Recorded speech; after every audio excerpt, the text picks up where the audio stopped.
I've never been much for long stories, but this one's different.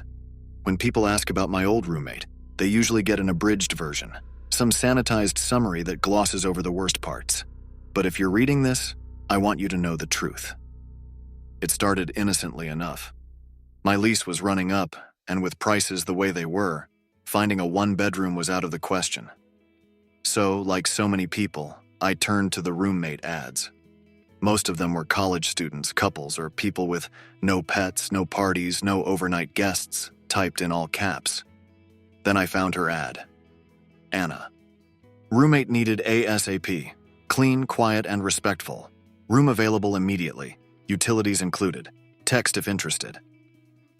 Straightforward, no nonsense. When I messaged her, she replied almost immediately.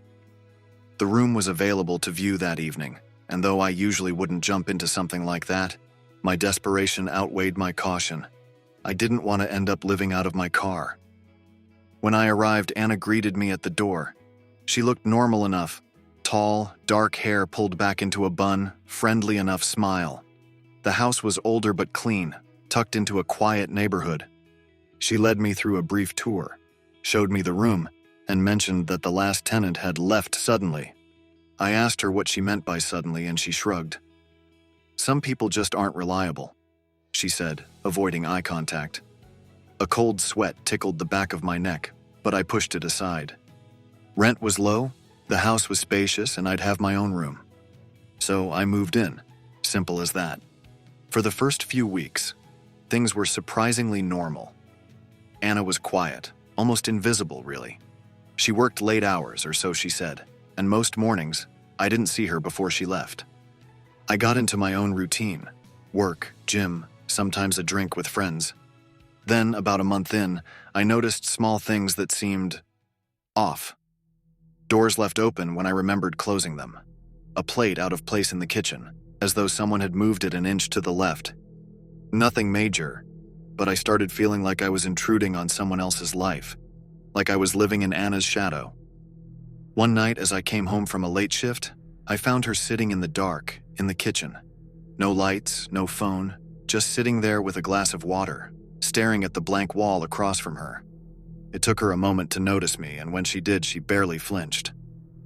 "Couldn't sleep," she murmured, her gaze sliding over me. "Sometimes the silence feels so heavy." Her words stuck with me. Heavy silence. I didn't know what she meant, but after that night, I started noticing that strange stillness in the house. It wasn't just the absence of sound, it was a quiet that pressed in like the walls were closing. And then I started hearing noises. Not at first. Just once or twice, so faint that I thought I was imagining it. But by the end of that first month, I could hear faint sounds through the walls at night, things I couldn't place. A low hum, almost like a muffled voice, and scraping, as if someone was dragging something heavy across the floor. One night, I couldn't stand it anymore. I got up, trying to track down the noise. It was coming from the basement. The door to the basement had always been locked, and I'd never thought much of it. But that night, standing at the top of those steps, I could swear I heard movement down there. Soft, shuffling, like someone pacing in circles. My stomach twisted as I realized Anna hadn't mentioned a roommate before me. Had there been another one? The next morning, I confronted her. "Anna, I heard someone in the basement last night," I said, trying to keep my voice steady. "What's down there?" She paused, too long before shrugging. "Just some old furniture. Boxes. You know, storage stuff," she said, her tone too casual. Then she turned and walked away, dismissing me. After that, I avoided the basement. Every night, though, I would lie awake, listening, trying to convince myself I was just hearing the house settle or the pipes creaking. But I couldn't shake the feeling that there was something in that basement. The strangest part, though, was Anna's behavior. She became possessive, I guess you could say. Sometimes she'd make little comments, asking where I'd been or when I'd be home. It was like she was trying to keep track of my every move.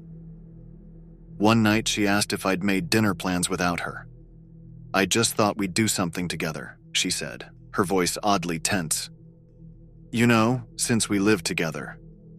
I felt guilty, almost like I'd betrayed her, which was ridiculous. We weren't friends, just roommates. But it was enough to make me cancel my plans. And as I sat across from her that night, eating in silence, I couldn't help but notice how her eyes would flicker over to me, like she was studying every bite, every move. It went on like that, a slow creep, the kind of unease that gnaws at the edges of your sanity. I started to think about leaving, about packing up in the middle of the night and never looking back. But something held me there, a morbid curiosity, or maybe just the sense that I was too deep to turn around now.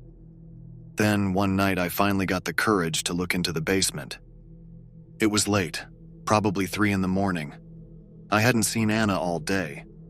Her door had been closed and I'd figured she'd gone out. I slipped out of bed and made my way to the basement door, heart hammering in my chest. To my surprise, the door was unlocked. I crept down, my hand trailing along the cold railing. The smell hit me first, damp, stale, like something that had been left to rot. I could barely make out anything in the darkness, and I had to feel my way down the narrow staircase. Then I saw them. Photographs. Hundreds of them, pinned to the walls. Photos of me. At first, I thought they were random pictures she'd taken around the house, but as I got closer, I realized they weren't from inside. They were from my life. Pictures from before I even knew her. Some looked like they were taken from far away, like she'd been following me. My stomach turned as I moved along the wall, my fingers tracing over images of me in places I didn't remember seeing her. I felt a rising panic as I reached the last row of photos and found one of myself, taken only a day or so before. I had no idea how long she'd been watching me, but it was clear this wasn't just a casual interest. Then I heard the door close behind me. The lock clicked, and I was plunged into darkness. Panic surged through me, but I forced myself to stay calm.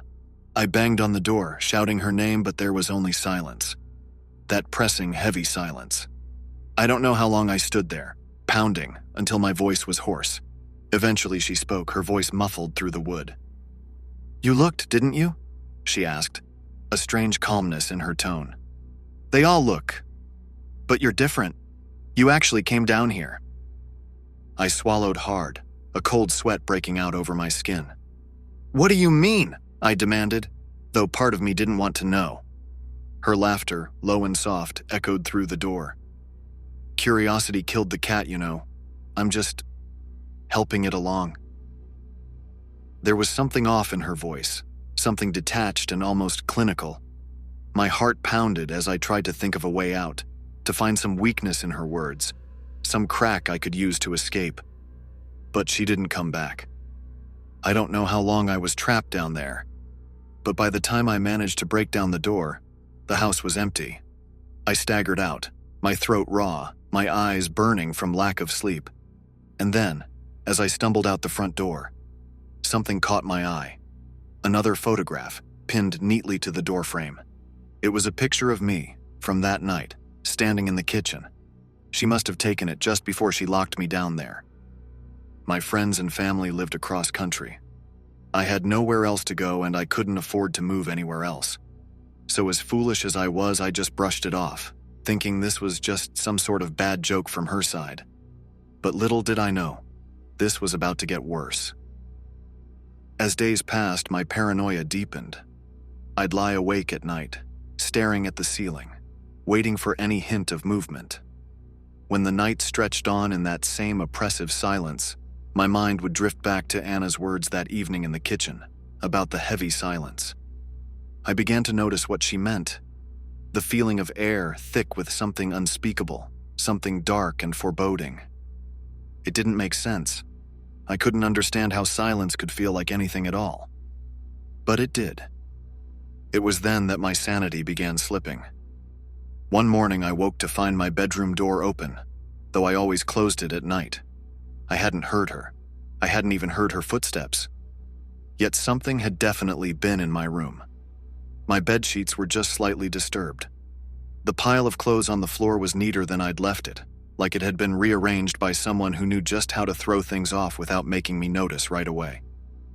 And then, on the edge of my nightstand, I saw it.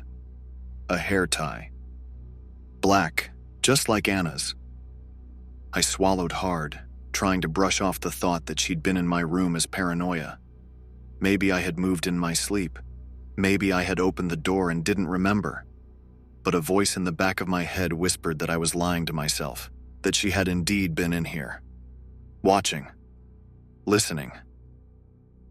After that, I started locking my bedroom door. I even bought a little alarm from a hardware store to place on the handle. It gave a high-pitched scream whenever the door opened. I thought it might help me sleep better, knowing that I'd hear her if she ever tried to come in. But the alarm only made things worse. Some nights I'd hear a faint click from the other side of the door, like someone testing the handle, and the alarm would let out a tiny whine before going silent. I'd lie there, heart racing, wondering if it had just been my imagination or if Anna was really outside my door, waiting for me to let my guard down. One night, as I was brushing my teeth, I heard a knock on the bathroom door. I'd locked it too, even though it seemed ridiculous to lock myself in my own bathroom. But now, I was grateful for the precaution. "Can I come in?" Her voice was soft, almost a whisper, but there was something in it that made my skin crawl. "I'm busy," I replied, forcing myself to keep my voice steady. Silence. Then, "You don't trust me, do you?" Her tone was hurt, almost childlike, but beneath it was something sharp, something dangerous. I didn't respond, hoping she'd just go away. After a few seconds, I heard her footsteps retreat, but I didn't leave the bathroom until I was sure she was back in her room. When I finally slipped out, I made my way to my bedroom, double-checking the alarm and locking the door tight behind me. Days turned into weeks. I barely saw Anna, and I began to wonder if she was avoiding me as much as I was avoiding her. But then little things started happening again. My belongings would be shifted just slightly, almost imperceptibly. My toothbrush moved, a book out of place. I'd hear faint footsteps outside my door in the middle of the night, so light they barely made a sound, but just loud enough to make my skin crawl. Then one morning I woke up to find a note slipped under my door. "You should be more careful with your things," it read in neat, small handwriting. The message was enough to make my hands tremble. What did she mean? I hadn't left anything out of place, I was sure of it. My heart pounded as I tried to think back over the last few days, but my mind was blank. I couldn't shake the feeling that she was playing some kind of game, testing me, pushing me to see how far I'd go. But I couldn't leave. I was trapped by the lease, by my finances, and, if I was honest with myself, by my own twisted curiosity. I needed to know what she was up to, what she was hiding. The night I went into the basement was the last straw. I'd just come home from work, exhausted, ready to collapse into bed. But as I stepped into the house, I noticed something strange. The basement door was slightly ajar, light spilling out from the stairwell. Anna's rules had always been clear. No one went down there. Ever. But now the door was open, inviting me in. My heart pounded as I stepped closer, peering down into the darkness. The stairs seemed to stretch on forever, leading into some unseen abyss. But I couldn't stop myself. Something about the open door, the light was calling to me, daring me to take that first step. I went deeper in than the last time, through an old wooden door at the end of the first room. As I entered the room, I couldn't believe my eyes. They all looked new. The photographs, dozens of them, pinned to the walls like some macabre gallery. Photos of me, taken from every angle, every possible moment. Photos of me at work, at the gym, with friends. Some were from places I didn't even recognize, places I couldn't remember ever visiting. My hands trembled as I reached out, touching one of the pictures, a close-up of my face, eyes wide, staring into the camera like I'd been caught off guard. And then I heard the door close behind me.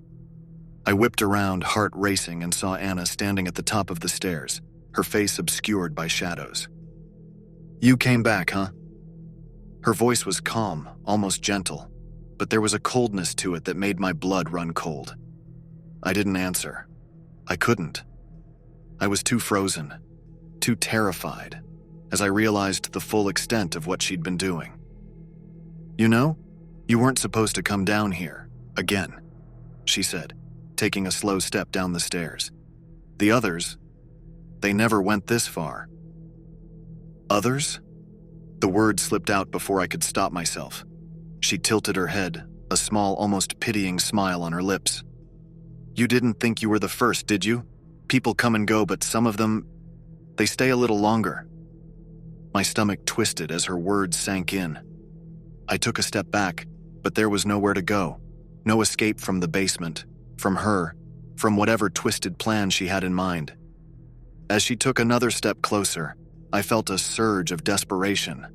I grabbed the nearest object, a rusty old metal pipe, and swung it at her, but she dodged easily, laughing softly. Do you really think you can get away from me? She murmured, her voice cold and steady. But I wasn't going to give up. I lunged at her again, this time managing to knock her back just enough to make a break for the stairs. I stumbled up, adrenaline fueling me as I raced toward the door. I barely made it out. I don't remember much after that, just the blinding panic, the desperate drive to escape. When I finally made it to the street, I didn't stop running until I was halfway across town, shaking, gasping for breath. I never went back to that house. I left everything behind. My belongings, my memories, everything. I didn't care. All I wanted was to be as far away from her as possible. But sometimes late at night I can still feel her presence, still hear her voice echoing in my mind. And every so often I'll catch a glimpse of someone watching me from the corner of my eye, a figure with dark hair and a cold, knowing smile. I don't know where she is now, or if she's found someone else. But I do know this. I'll never be free of her, not completely. Because once you've seen the darkness in someone's soul, it never truly leaves you. It lingers, a shadow that follows you wherever you go. And that, dear reader, is the truth I've been trying so hard to forget.